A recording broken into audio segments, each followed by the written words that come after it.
He's had a howler this weekend, taking him 65 minutes to score. Can you guess who this player is? Stay tuned to find out. Just like we said it, the Newcastle Brentford match was going to be a very interesting watch, and it turned out to be more than that. I think the match ended 4-1, and I mean that other goal was really a penalty, but it was a game to watch. I mean, Newcastle, they started out kind of not on it at first, but in no time, they were out the gates. That first goal by Bruno, homeboy was darting from way back when Almiron passed the ball into Trippier, and Trippier whipped it cross, wonderfully placed header. I mean, that game was a game to watch, man. Newcastle, I know we didn't have St. Maximin in there at first and Joe Linton, which would have been like their star players, but believe me when I tell you, it's the same team that went out there and destroyed Forest last week 4-1, came out and dropped 5 goals this week. Bro, I mean, it was a game and a half, and Jacob Murphy, he was instrumental in that game. He was managing that midfield. He was everywhere. The energy, the tenacity, it was all there. Almiron, same way, the energy, always trying to push behind the back line, trying to get those passes in. And I mean, that Bruno second goal, if you saw the game, go watch the highlights. Let me tell you this. I think Brentford won back the ball. I don't know the other youth from Newcastle what they tried the first tackle, and Bruno was just like, it's almost like you watch FIFA, when you play FIFA, I should say, and the man them tackle you, and you say, why my defender can't just get up back the same time, and the other man just tackle you, get the ball from you, can go, the two of them collide, and the man can go around you, you do enough time, get back the ball, and your defender is like still on the ground reacting very slowly, like you didn't just lose the ball like that, legit happened, and then the man them just whip a shot from outside the box, and you're like, bro, no way. The man do it in a real life. No kidding. The man did it in real life. I mean, once the man get the ball, it's like the man just smell blood and the man just say, bam. Me didn't even carry this. Me didn't even pass it. Me just knock it straight into the back of the net. And, that just ignited the game.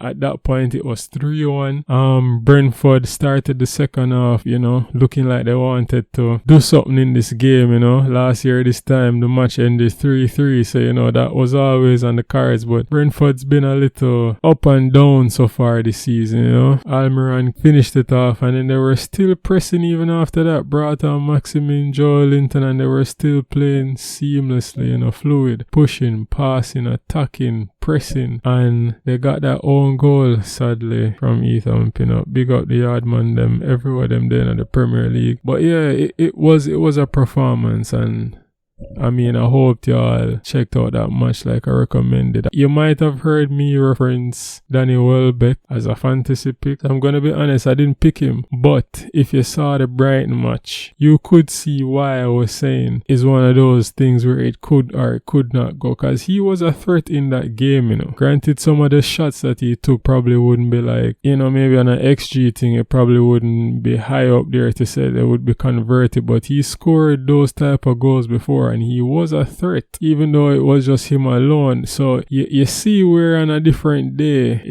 if Tottenham wasn't playing that low block for a lot of the game, it could have been a different turnout. And I mean, even with them playing like that, it still almost was a different thing. It just wasn't Brighton's day. So the next couple of fixtures that they have, especially that Nottingham Forest one, don't be surprised if you see him score and get an assist, or have a nice fantasy output over the next 2 game weeks, because it can happen. But what we really want to talk about this week is the howler that happened in the Man City game. And obviously, I'm being sarcastic, like the dude has 14 goals, 8 Premier League games. The man is setting records at a pace unimaginable. And I mean, I would be lying if I was saying that I'm shocked or it's blowing my mind, like apparently it is the whole of England, because the man them all signed petition with over a million signatures, electronic or whatever, because the man them say, Haaland need to come out. But I mean, I don't know. I'm not a football expert. I just love to watch the game. And to me, it's more logical for me to see the transition that is now than what was before. score. I mean, if he's scoring 27 goals in Bundesliga with BVB and he doesn't have KDB and Foden and those guys feeding him the ball. And guys, let's not forget, this is a Man City side that's scoring, 90 goals a season or something like that. I need to check the stats on that. But they're scoring a bag of goals each season. So, I don't understand, like, you just need to have a point, man, where we're gonna funnel the goals through. And bam, the man are gonna have crazy amount of goals, and that's literally what they're doing. So, I don't know, it don't really have me like that. And I mean, right now, based on his current goal pattern, it's quite likely that he can break the Saha's record of 32 goals in a 38 Premier League season. The other record, or the record that most people talk about, is the one with, I think it's Andy Cole and Alan Shearer, that's 34 goals, but they played in a 42 league season. But that's really the one that everybody is going to have the eye on for him breaking. Regardless, the two are insane. I mean, when Salah did it just like what's happening now, Salah did that in his first season with Liverpool. For those who may not remember, Aguero scored 23 goals in his first season. For those who might also not remember, Ruud van Nistelrooy, 23 goals. Kevin Phillips, he first had the record in the 38th league. He had 30 goals in his debut season for Sunderland. So there has been guys out there that's been doing a madness. Yo, who remember Papi Cisse, the Senegalese guy for Newcastle, right? 13 goals in 14 games. 10 goals in his first 8. Now, clearly Haaland smashed that, He has 14. But I'm just saying, like, he's been doing a madness, but with how City has been playing and the dominance for the last few years, they've been racking up. Like, the man, them look like them want to get 100 points every Premier League season. And that's crazy. And so, for me, it's a logical transitioning. I mean, there are arguments about him not fitting in with the style of play in the Premier League, and just naturally as a player to a new side, there should be some amount of transitioning, and that's gonna affect play. But it appears like he's just coming and hit the ground running, and that's not likely. Yes, it's not the most common thing, but it has happened, and granted, he's done it at a record that's higher than what has been the standard, but it has been done before,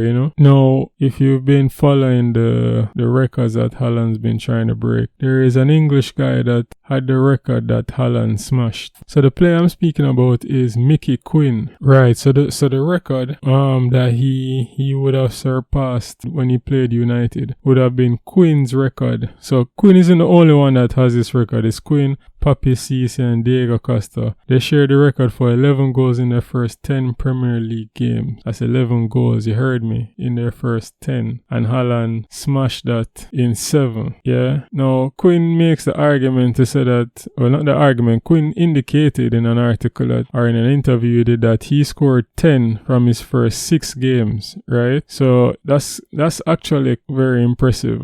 So clearly he had a kind of a fall off, if you want to call it a fall off. But this is football. Realistically, you don't expect a striker to score every game. Even though based on how Haaland's been playing, a lot of people think that he might. Especially seeing that he's not playing in the World Cup. So Quinn is basically saying that in his first 6 games, he scored in every game. Haaland did not score in, I think, his second league game. But he has had 3 hat-tricks so far. Don't kill me if I'm, not so sharp on the stats. But he would have had about 3 hat-tricks so far. So that's the missed opportunity, in air quotes, that Haaland has had. Or the missed chance he had. That's that record that he would have missed because he did not score in consecutive games. Personally, I think Haaland is going to have games where he's not going to score. Just like anybody else, he's a player, and things happen throughout a season. It's a long season, and the dynamic of a team may change due to injuries, fatigue, fitness, various things. So I do believe they're gonna be, and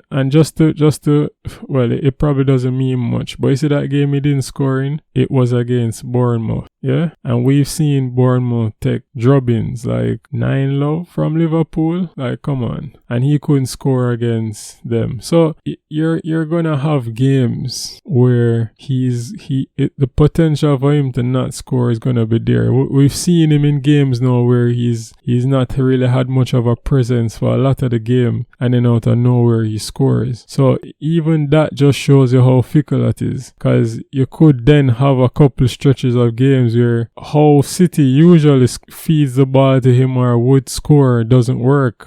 He's not able to put a stamp on the game, and then City probably still wins, but he doesn't score. And none of that in my mind is going to take away from whether or not he's going to be able to score, or whether or not he has a potential to score 30 goals this season, which I think he does. And I think that's a reasonable target. He's not going to be at the World Cup. He's going to be well rested in the middle of the season when it's on break. And for that reason, there is very little rationale for Pep to not start him or to put him on the Russian roulette when it comes to picking his team. And nobody doubts his talent. I mean, even Quinn, with all the piss that he was taking on Haaland and his records and stuff, you know, he said he looks the real deal. He's powerful, robust, fast. He gets down the channels, and he says he's an old school finisher. He's in the box lurking at the far post for a tap in. They all count the same. So you see that he has that instinctive thing about him as a striker, looking to always be at the right position at the right time, waiting and ready, either to nick that rebound, get that final pass, get that touch in, you know, smell that mistake from the keeper. He's attentive and he's ready, and that is going to, regardless of it, if he hits a slump or not, that's definitely what gonna make him probably hit that Salah 32 goals and break it. I mean, it's insane to think City got him for £51 million. Didn't they buy that guy from Liverpool for 70 something? That's a mazza. I mean, it's a madness still. And with the way how he's been playing, people have been wondering, a guy who holds a record for 60 goals in 39 league games, Everton hails him as the best player to have ever played for Everton and probably in the league. You know, this guy is Dean. He scored 60 goals and nobody has come close to that. Aston Villa's Tom Waring scored 49 goals. Now, guys, this is 1927 to 28 when these 60 goals are scored. So we weren't even in thought of being conceived. And Tom Waring is 1930 to 31. He had 49 goals. So these are the names that are coming up now about whether or not Haaland, at the rate at which he's going, could hit that. People are even talking about Shearer's 260 goals, you know. If Haaland has a couple seasons, 2 to 3, maybe 4, at the rate at which he's going. And you know, this is just all empty maths now, people. I mean, I guess pundits just need to be excitable about things to get people attention. But for what it's worth, it just underscores what Haaland embodies right now, and that is a generational type of striker. If you made it to the end of this video, just type BOOP, B-O-O-P, in the comments so that we all know you're a real one. Don't forget to like and subscribe, share with a friend. Yeah, go check out my Insta. It's at grizz.ends. Peace.